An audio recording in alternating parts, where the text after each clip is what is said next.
What if the absolute most common piece of career advice you've ever received, uh, the advice to pick a lane and stick to it, was actually a 250-year-old trap designed to make you completely replaceable? Wow. Yeah. I mean, that is a really jarring thought because, from the time we're little kids, there is this immense, almost invisible pressure to answer one very specific Yeah, question. the classic, what do you want to be when you grow up? Exactly. Yeah. And notice it is always what? Singular? Just one thing. Yeah, always just one. You get into high school and the pressure shifts to, well, what's your major? And then you get into the workforce and it becomes, what's your niche? It really does feel like this giant predetermined highway where you're just, I don't know, it's just to pick an exit, settle in, and literally never look back in the rearview mirror. Yeah, we treat overspecialization as the ultimate virtue in our society. Like, master one tiny domain and you'll be safe forever. But if we connect this to the bigger picture, the material we're diving into today argues the exact opposite. That lifelong push to overspecialize wasn't designed for your personal benefit or like your intellectual growth. Right. It was actually designed for sheer mechanical efficiency. Okay, let's unpack this because I want to promise you right now, this deep dive is not going to be like some motivational fluff. No, definitely not. We are not going to sit here and tell you to just follow your passion or do what you love. The mission today is much more practical. Much more. We're going to journey from an 18th century Scottish factory to the modern artificial intelligence revolution and ultimately show you how the most brilliant minds in history operated completely differently. And we're going to give you practical frameworks, specifically the T-shape and M-shape models, to really help you build a life and a career big enough for all your diverse interests. Because to understand how to break out of this hyper specialization trap, we have to look at exactly when and how humanity was placed into it. Right. And for that, we have to travel back to 1776. So the Scottish economist Adam Smith publishes a book called The Wealth of Nations. Oh, yeah, a huge deal. It's arguably the foundational text of modern economics. Exactly. And tucked inside it, he describes a very simple pin factory, just this one localized observation that would quietly reshape how every human being on Earth thinks about their daily work. So picture this factory in your mind. You have a worker, and their job is to make a metal pin. Just a simple pin. Right. If that one worker does every single step, pulling out the wire, straightening it, cutting it to length, pointing the tip, grinding the top, and attaching the head on a good day, this single worker makes maybe 20 pins. 20 pins for a full day of labor. Yeah, which is not a lot. But Smith observed a completely different way of organizing this exact same labor. Yeah, he said you take the same workers, but you give them only one step. So one worker only draws the wire all day long, just pulling wire. And the next worker only cuts it. Right. Just that one singular motion repeated hundreds and thousands of times. And the output shift is absolutely staggering. That exact same factory goes from producing a few hundred pins a day to 48,000 pins a day. 48,000. Yeah, same people, same tools. The only thing that changed was the intense compartmentalization of the work. And Smith saw three massive benefits to this. First, workers got significantly faster and more precise because of the sheer repetition. Muscle memory takes over. That makes sense. Second, absolutely zero time was wasted transitioning between different tasks or like picking up different tools. Right. And third, focusing intensely on one tiny step naturally led to micro innovations. I mean, a worker cutting wire all day will eventually figure out a faster way to cut wire. It sounds perfect. Like if you were the factory owner, you are literally printing money. But here's the crucial irony that absolutely fascinated me. Adam Smith himself was terrified of his own idea. Yeah, he's deeply unsettled by it. In that very same book, Smith issues this stark, almost prophetic warning. What did he say? He recognized that a human being whose entire life is reduced to a single repetitive task risks losing their capacity to think broadly, to judge wisely, or, to participate meaningfully in civic life. Wow. Yeah, he famously wrote that specialization produces wealth, but it does not produce wisdom. So he literally invented the modern system of work and in the next breath warned us of its catastrophic psychological cost. Precisely. But of course, nobody listened to the warning part. Obviously not. They just saw the 48,000 pins and the massive profit margins. Exactly. Which brings us to the late 19th century and a man named Frederick Winslow Taylor. Yes. If Adam Smith lit the match of specialization, Taylor pulled up with a tanker truck of gasoline. That is a very accurate way to put it. Taylor introduced something entirely new and, frankly, terrifying to the factory floor, the stopwatch. Oh, man. He pioneered what he called scientific management. Yeah. He would stand next to workers, say a man shoveling coal, and count every single movement, every gesture, every wasted fraction of a second. Just constantly hovering. Yes, his goal was to eliminate absolute anything that wasn't pure, uninterrupted production. His philosophy to the workers was basically, don't think about the overall process, don't improvise a better way. Just do the job. Right, just execute the manual exactly as written. He literally said, managers think, workers execute. Now, hold on. I have to push back here a little bit Sure. because it's really easy to paint Frederick Taylor as this like cartoon villain who just wanted to torture workers with a stopwatch. But without Taylor's ruthless obsession with efficiency, we do not have the modern world. That's fair. We don't have affordable cars for the middle class. We don't have cheap clothing, and we certainly don't have the mass-produced smartphones we use every day. No, you're right. By relentlessly optimizing production, he really democratized consumption. It's like he treated human beings the way we treat our smartphone batteries today, just shutting down all the background apps, all the creativity and curiosity, just to optimize every single drop of output. It's a brutal way to view humanity, but it arguably built the 20th century. That is a brilliant point, and you're absolutely right. Taylor is the architect of modern abundance. He undeniably raised the standard of living by making everything cheaper and more accessible. Right. The problem isn't that his system didn't work. The problem is that his system works so incredibly well for manufacturing goods that we decided to apply it to everything. Like what? Well, including human intellectual development and the modern corporate office. We completely inherited his worldview. Which is wild to think about. You might be listening to this thinking, well, I sit at a desk, I send emails, I use software. I'm not shoveling coal in a factory, so Taylor's stopwatch doesn't apply to me. What it does. Yeah, if you look closely, this exact philosophy is the hidden architecture of the modern knowledge economy. It is deeply embedded in our career advice and our corporate structures. I mean, when you meet someone at a party, what's the very first thing they say? Oh, I'm in marketing or I'm in finance. Right, I'm in tech. We define ourselves by our hyper-specialized lane. And what happens inside those lanes? We have entire sectors of the economy built on pure repetition. Customer service, data entry, lower-level coding, content moderation. Yes. These are just digital versions of making a pin. You execute your one specialized task, you move the spreadsheet from column A to column B, you resolve the support ticket. You don't build comprehensive knowledge of how the business runs, you just do your digital motion and collect your paycheck. Exactly. And those highly specialized, repetitive jobs are currently disappearing at an unprecedented rate, exactly as Adam Smith's warning implied they might. Yeah, and they aren't disappearing because the global economy is collapsing. They're disappearing because artificial intelligence can do them infinitely better. This isn't some dystopian, far-off sci-fi scenario. This is Tuesday. Literally today. Right now, AI systems are handling complex, multi-tiered customer service calls. They are instantly learning regional dialects. They're adapting to customer moods and frustration levels in real time. They're writing boilerplate code. Yeah, and they're doing all of this for a fraction of the cost of a human salary. And AI never gets tired, and it never calls in sick. Which raises an incredibly urgent question. If AI is coming for the jobs of specialized execution, what is left for the human worker? Right. Are you building the kind of knowledge that cannot be automated? Because while AI is breathtakingly good at executing repetitive tasks, it struggles immensely with something called contextual intelligence. Okay, let's dig into contextual intelligence because there is a fascinating phenomenon that happens when you completely lack it, known as contextual blindness. Yes. Take the story of a very prominent, highly trained economics expert. Okay. This person was brought in to recommend policy for a developing nation. And the policies this expert suggested were textbook perfect. In a vacuum based purely on macroeconomic theory, the math was flawless. But I'm guessing it didn't go well. When implemented, they were a complete disaster. Why?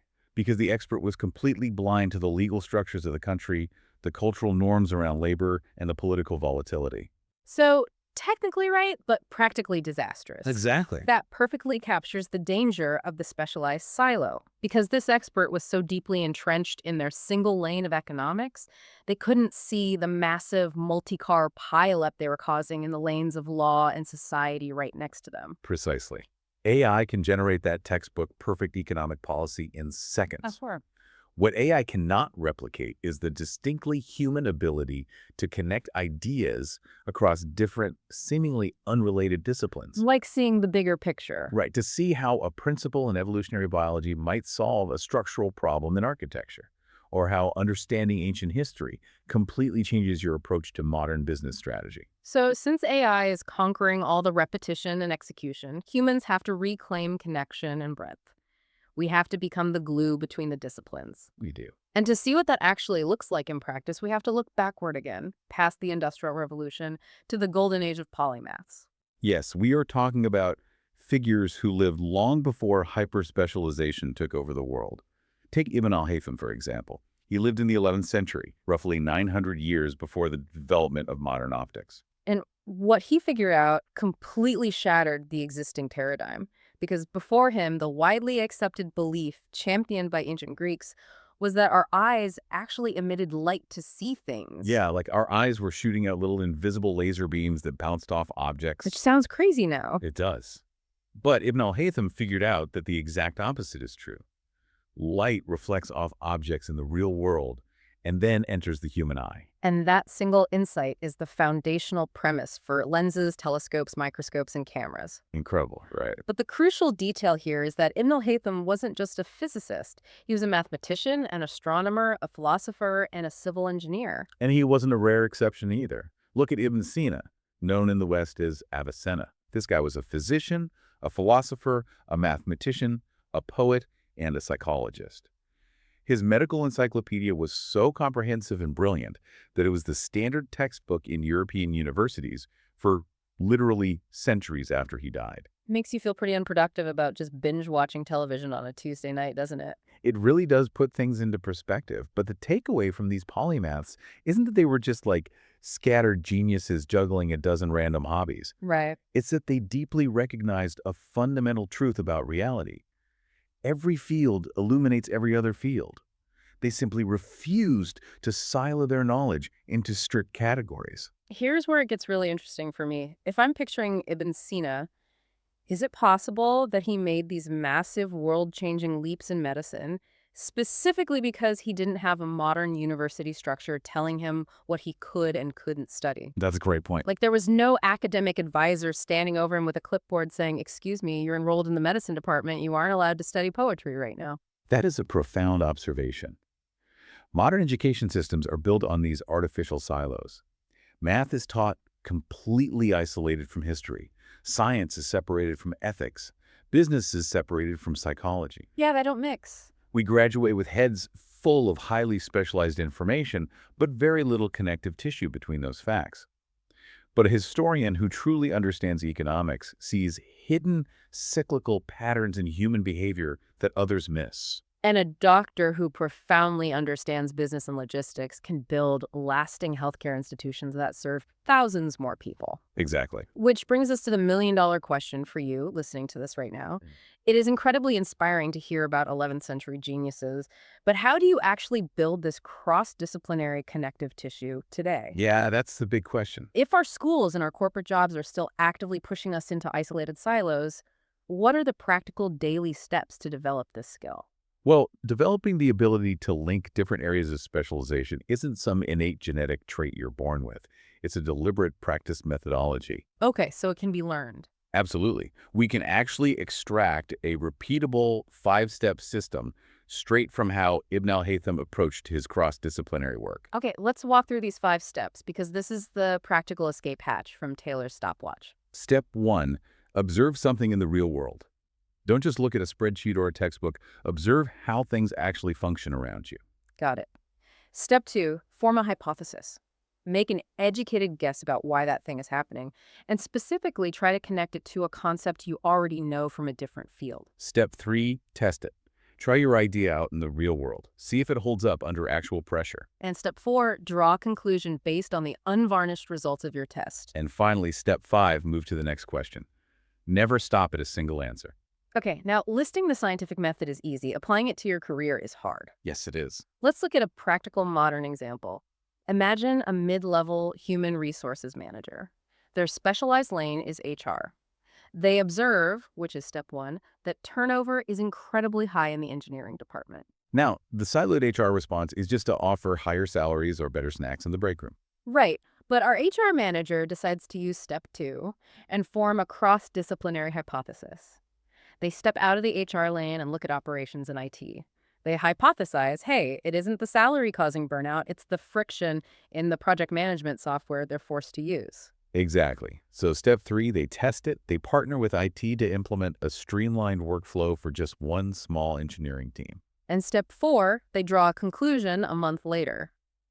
Did turnover drop? Did productivity rise? But here's where the rubber meets the road and where modern corporate culture gets in the way.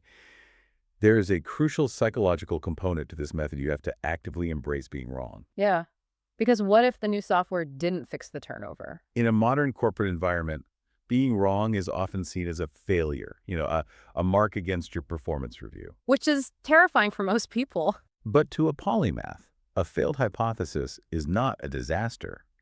It is simply data. It means you have one less wrong answer to carry forward. Treating your daily learning and problem solving like an ongoing scientific experiment across different departments is the very first practical step to breaking out of the specialization trap. Okay, so once you adopt that experimental mindset, how do you map it onto your career trajectory? This brings us to two highly practical, real-world frameworks. The first is called the T-shaped skill set. Right. Visualize the letter T. The vertical bar, the deep stem, represents your core expertise. It is the thing you are genuinely, undeniably excellent at. Your main lane. Yes. But then you have the horizontal bar across the top. Okay. That represents broad knowledge across adjacent fields that support, elevate, and connect to your core skill. So let's take a user experience or UX designer. Their vertical bar, their deep specialization is interface design. They know how to build visual hierarchy. They know where to put the buttons. They know how to make an app look gorgeous and function smoothly. If they only have that vertical bar, they're highly skilled, but they are just making pretty screens. They're a pin maker. But then our UX designer deliberately builds the horizontal bar. They start reading up on marketing psychology. They study product strategy. They learn the basics of data analytics. And the result is huge. Massive. Now, they aren't just designing screens. They're designing digital experiences that actively convert casual browsers into loyal customers based on behavioral data. They achieve what is known as strategic breadth. So what does this all mean? If I'm thinking about this horizontal bar, it's basically like learning multiple languages. If you only speak the language of design, you can only ever talk to other designers. You're siloed. Completely siloed. But with that strategic breadth, that UX designer can walk into a boardroom and speak the language of the software engineers building the app, the marketer selling the app, and the financial executives funding the app. You become the universal translator in the room. And AI cannot be the universal translator in a boardroom full of complex human nuance and politics. Yeah. That makes you completely irreplaceable. It is an incredibly powerful framework for immediate career growth. But there is an even further evolution of this concept, which is the M-shaped skill set. The M-shaped. Yes. Visualize Yeah. the letter M. You now have two distinct, deep verticals of expertise, connected by a horizontal bridge of broad knowledge. This one fascinates me. What does an M shape actually look like in the real world? Well, imagine a master chef that has a very deep vertical expertise in culinary arts, years of specialized training. Sure. But imagine that same chef also develops a second, equally deep vertical in business development and supply chain logistics. Mm-hmm. Or consider a brilliant trauma surgeon who also takes the time to deeply understand healthcare policy and hospital administration. But there is a massive flashing warning sign here that we really need to point out. A crucial caveat to the M shape. Those two vertical pillars absolutely must talk to each other. They have to. Because if you're a world-class chef who also happens to have a PhD in 17th century European history, that is incredibly interesting at a dinner party, but professionally, you're just a chef with a really intense hobby. Exactly. The magic and the immense value of the M shape only happens when the two disciplines intersect to solve complex problems. Right. A chef who is deeply versed in food science and business logistics and culinary arts that is an M-shaped person who isn't just going to run a good kitchen, they're going to build a national restaurant empire or invent a revolutionary new category of sustainable food product that the world has literally never seen before. It creates a unique compounded value that neither single domain could possibly produce on its own. It really does. You're taking two wholly different ingredients from different aisles of the grocery store to make an entirely new flavor. And that really brings this entire journey full circle. Think about it. For Yeah. 250 years, the system, starting with Adam Smith's 48,000 pins and certainly charged by Frederick Taylor's brutal stopwatch, has actively rewarded us for staying in one single narrow lane. And we have to acknowledge the reality this system worked in a macroeconomic sense. It made global industries incredibly efficient. It built the modern world. But the hidden, tragic cost was that it made individual human beings act like replaceable cogs in a giant machine. What's fascinating here is that the answer isn't to abandon focus entirely. We aren't saying you shouldn't become an expert in anything and just dabble your whole life. No, not at all. The answer is to connect your focus to the wider world around it. You need to use the five-step method. You need to build your T-shape. You need to design a life and a career that is big enough and brave enough to hold all of your diverse curiosities, just like the great polymaths did centuries ago. Because fundamentally, this cross-disciplinary approach aligns with our very nature. Human beings are biologically and psychologically built for connection. We really are? Our brains are designed to recognize complex patterns, to synthesize completely disparate pieces of information, and to create meaning out of chaos. We were never meant for robotic, isolated execution. No, we weren't. Which leaves me with a final thought for you to chew on as you go about your day. We've talked so much about the looming threat of artificial intelligence coming for all of these highly specialized, repetitive jobs. It causes a lot of Oh, anxiety. yeah, definitely. But if AI takes over all of those robotic, stopwatch measured tasks, wait, let me rephrase that. If AI is coming to take over all the robotic, hyper specialized execution tasks, could the rise of machines actually be the very thing that forces us to become fully human again? To go back to exploring, connecting, and being the polymaths we were always meant to be?